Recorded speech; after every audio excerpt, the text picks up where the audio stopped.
کیا ہے قبر کے مرحلے کا توشہ؟ امام ابن ماجہ روایت کرتے ہیں، امام ترمذی روایت کرتے ہیں، امام احمد بن حنبل روایت کرتے ہیں، پیارے آقا علیہ الصلوۃ والسلام فرماتے ہیں جب مومن کو قبر میں رکھا جاتا ہے، جب مومن کو قبر میں رکھا جاتا ہے، اور ہم تو قبر کو بند کر کے آ جاتے ہیں، ہم تو قبر کو موچ کر آ جاتے ہیں، اللہ کے رسول فرماتے ہیں، امام ابن حبان نے بھی روایت کیا، اللہ کے رسول فرماتے ہیں، بخاری میں اس کے کچھ حصے ہیں اور تفصیلی جو روایت میں بیان کرنے جا رہا ہوں یہ ابن حبان کے الفاظ ہیں، امام ابن حبان نے صحیح ابن حبان میں اس کو روایت کیا، پیارے آقا علیہ السلام فرماتے ہیں جب قبر بند کر کے لوگ پلٹ جاتے ہیں، عزیز و اقارب، دوست و احباب مردے کو قبر میں رکھ کے پلٹ جاتے ہیں، تو اللہ کے رسول صلی اللہ علیہ وسلم نے فرمایا یسمعوا قرع نعالہم، اللہ کے رسول فرماتے ہیں جانے والوں کے جوتوں کی آواز وہ سنتا ہے، قدموں کی آہٹ،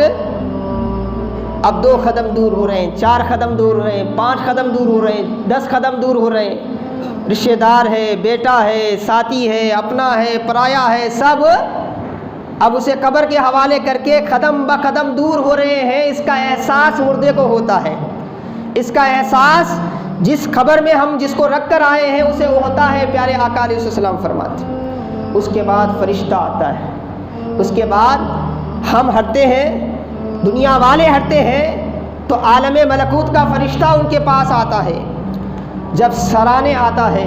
وہ مومن ہے، اللہ کی اطاعت و فرما برداری کرنے والا تھا، تو پیارے آقا علیہ السلام فرماتے ہیں سرانے اس کی نماز آ جاتی ہے، اس کے سرانے اس کی نماز آ جاتی ہے، فرشتے سے کہتی ہے کہ اے فرشتے یہاں سے داخل ہونے کا راستہ نہیں ہے، یہاں میں ہوں،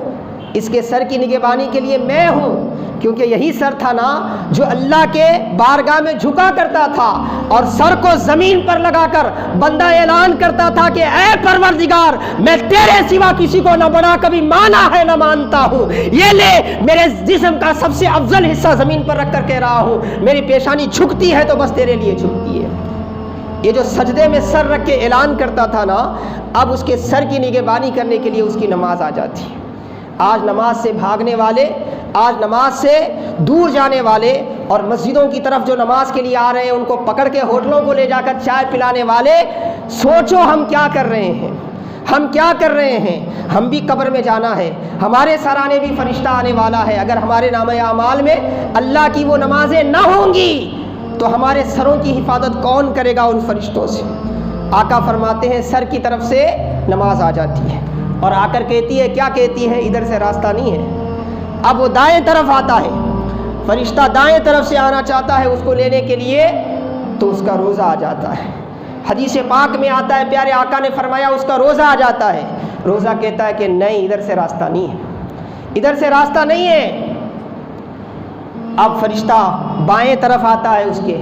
بائیں طرف سے آتا ہے تو اس کی زکوٰۃ آ جاتی ہے، اور زکوٰۃ کہتی ہے کہ اے فرشتے ادھر میں ہوں، ادھر سے تیرے جانے کے لیے راستہ نہیں ہے،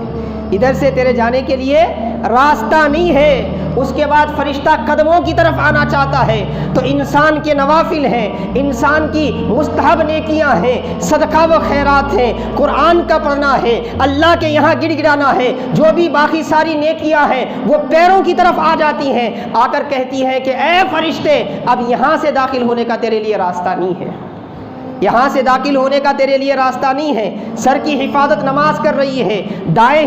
حصے کی حفاظت روزہ کر رہا ہے، بائیں حصے کی حفاظت زکوٰۃ کر رہی ہے، اور قدموں کی حفاظت دیگر نیکیاں کر رہی ہے۔ تو وہ فرشتہ کہتا ہے کہ اے مولا تیرا بندہ جو ہے وہ تیری رحمتوں میں ہے۔ بعض روایتوں میں آیا کہ تیری رحمتوں میں ہے، تو عذاب کا فرشتہ واپس چلا جاتا ہے،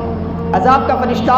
واپس چلا جاتا ہے۔ تو حاضرین محترم عزیزان گرامی، آج ہماری زندگی میں جس نماز کی اہمیت نہیں ہے، آج ہماری زندگی میں جس روزے کی اہمیت نہیں ہے، آج ہماری زندگی میں جس صدقہ و خیرات کی اہمیت نہیں ہے، آج ہماری زندگی میں جو زکوٰۃ کی اہمیت نہیں ہے، یہی وہ چیزیں ہیں جو قبر میں ہمیں کام دینے والی ہیں۔ باقی یہ ساری جو دنیا کی حالتیں ہیں، اسی کو کسی شاعر نے کیا ہی خوب کہا ہے، جھوٹے سارے دنیا کے رشتے ناتے ہیں، کون کس کی خبر میں آتے ہیں، جیتے جی سب گلے لگاتے ہیں، بعد مرنے کے مٹی میں ملاتے ہیں، جھوٹے سارے دنیا کے رشتے ناتے ہیں۔ تو حاضرین محترم عزیزان گرامی، کوئی عزیز دوست تمہارے ساتھ آ کر قبر میں سونے والا نہیں ہے، کوئی پیاری بیوی تمہارے سرانے آ کر ٹھہرنے والی نہیں ہے، کوئی بیٹا تمہارے قدموں میں تمہارے قبر کے پاس بیٹھنے والا نہیں ہے۔ یہ سارے رشتے جو ہیں وہ قبر کے اوپر ہیں، قبر کے اندر نہیں ہیں۔ لیکن قبر میں جو چیز آنے والی ہے وہ تمہارا اپنا عمل ہے جو تم اللہ کے لیے کرتے ہو۔